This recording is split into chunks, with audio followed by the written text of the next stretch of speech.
Welcome back to our channel, ladies and gentlemen. Kindly subscribe to our channel if you're watching for the first time.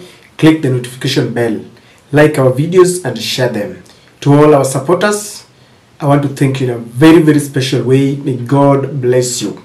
Ladies and gentlemen, it is reported that Maina Njenga is missing on a day that he was supposed to hold a mega rally. And where did he choose to hold this rally? In Nyeri, Deputy Rigathi Gachagua's home turf, katika kiwanja kinachoitwa Kafiroini. This is where Maina Njenga had announced, and this has been long awaited. So people are still wondering whether Maina just is staying safe as he looks into, he is studying the situation. Because it is reported that there were a lot of the contingent of policemen at Kafiroini Stadium, katika hicho kiwanja, and they are also surrounding his home. This is not the first time when Maina Njenga is being frustrated over his political allegiance, ever since he was seen with Raila Odinga in the burial of Mau Mau veteran Madam Mungiki. I think I pronounced it well. His problems started from there, and before we knew it, the government urgently rushed and said that Maina Njenga was in possession of some illegal firearm, and then that some bangi was found on his house. And we all know that all these are political machinations. This is how the journey has been, because Maina Njenga is pointing an accusing finger to Rigathi Gachagua.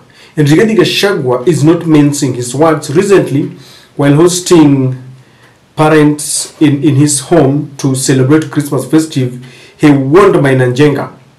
Take a look. Anaweza kufukuzana na watu wa Mungiki, lakini sioni kama kuna kitu kama hicho. Wao ni watu ambao wanataka kupea vijana jina ambao ni la zamani, ili wapate ile njia ya kupigana na vijana. Hata hii bangi unaona watu wanashika, wanawekewa bangi, wanawekewa sijui bunduki nini. Hiyo ndio yote ni kipindi. Na hiyo hawa maaskari wote wanapangwa na mtu ambaye yuko na anajulikana. Na yeye ndio alianza hii vita yote. Yule kiongozi wao alikuwa anapakwa mafuta, anapelekwa kwa TV, anawekwa 3-piece suit, anapakwa powder, atitiweze kukubali yeye kama kiongozi. Na mimi niseme, nataka kuuliza vijana wetu hapa, msikuje kuingizwa kwa hizo vikundi haramu ambaye ni ya kukeuka sheria, ni ya kuja kufanya madhara kwa wamama wetu na wafanyabiashara wetu. One of the things that is making Maina Njenga to become a thorn in the flesh of this government is how he controls Mount Kenya youths. When William Ruto was campaigning last time, he used the youths, especially in Mount Kenya, with a class war, where he told them they were the hustlers and they were fighting against the dynasty. 1 year down the line, the hustlers do not see the words being accompanied by action, because they were told that the cost of living was too high, they were jobless, and William Ruto placed himself as the man who had a remedy to all their problems. And today, they are a shadow of themselves. Look at how the youths welcomed William Ruto, and look at how they have changed and how they welcome Maina Njenga today.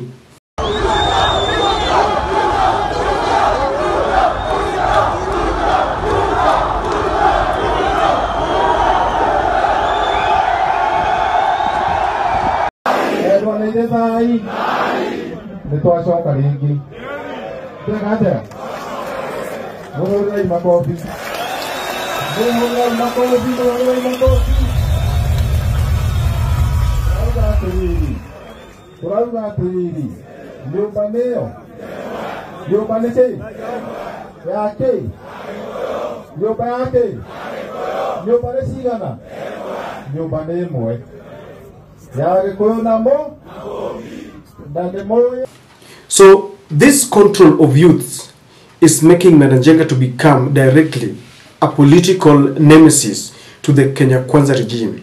So look at it this way. Last time, youths were hustlers, and today, because of their association with Maina Njenga, they are now Mungiki.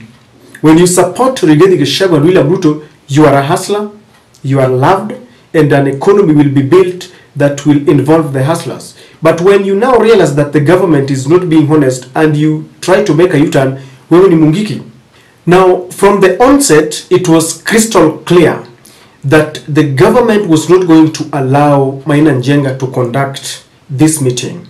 Because when he appeared on JFKL on Citizen TV, there are two statements that Maina Njenga made.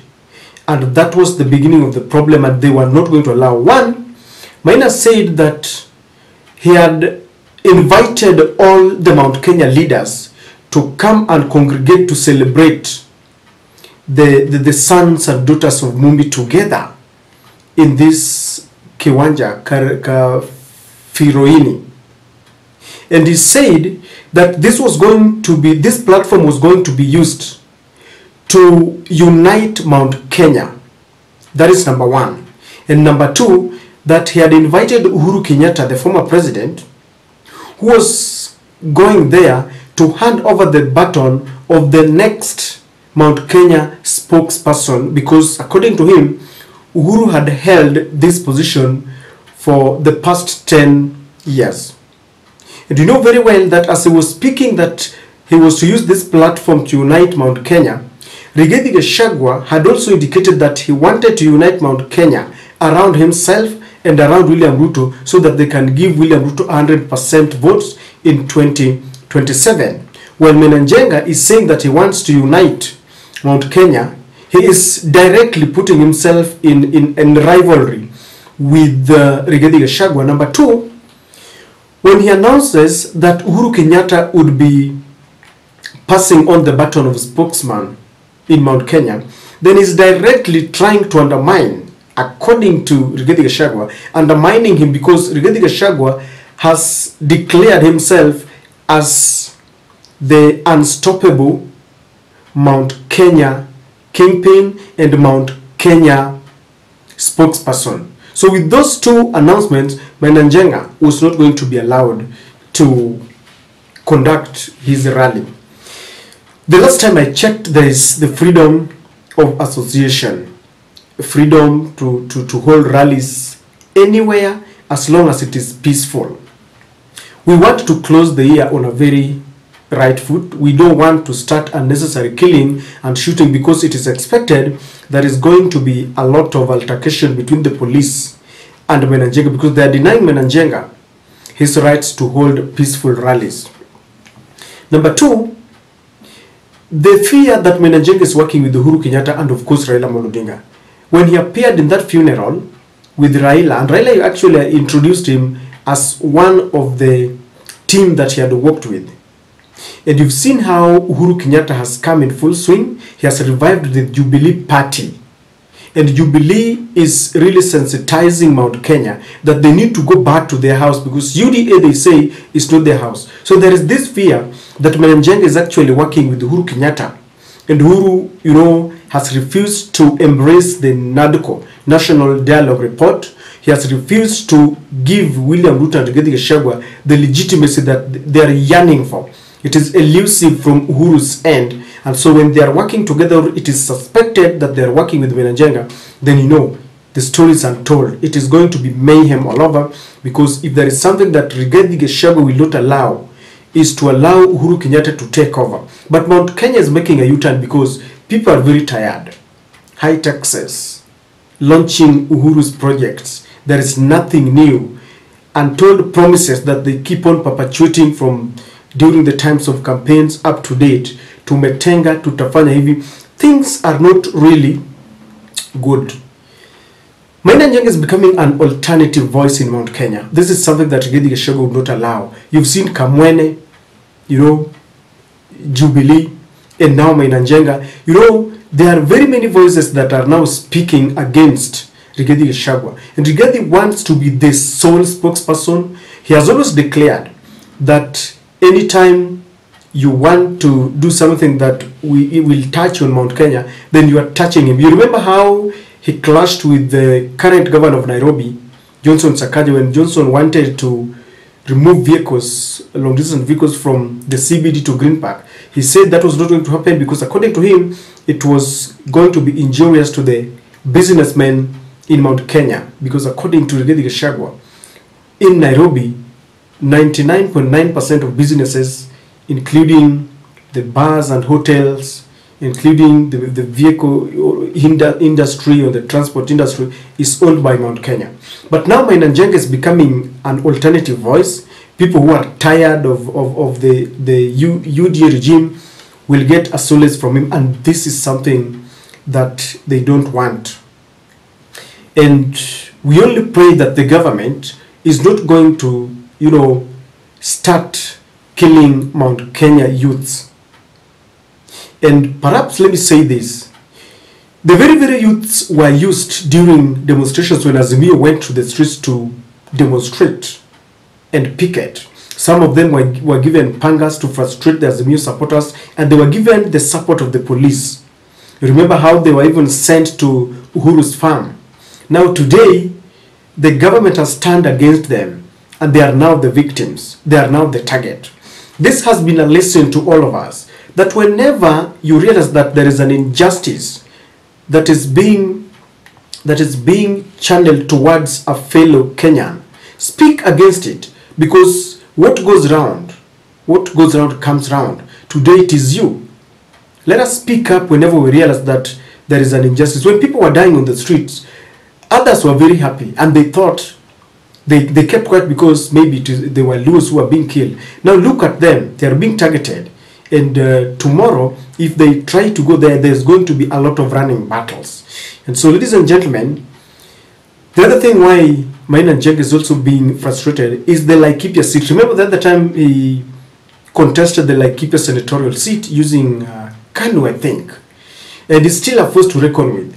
And with the failures of this government, he might just capture that seat. And you see, if there's one thing that William Ruto wants, is to get the presidency in 2027 and also garner as many members of parliament as possible, both in the National Assembly and in the Senate. This has always helped.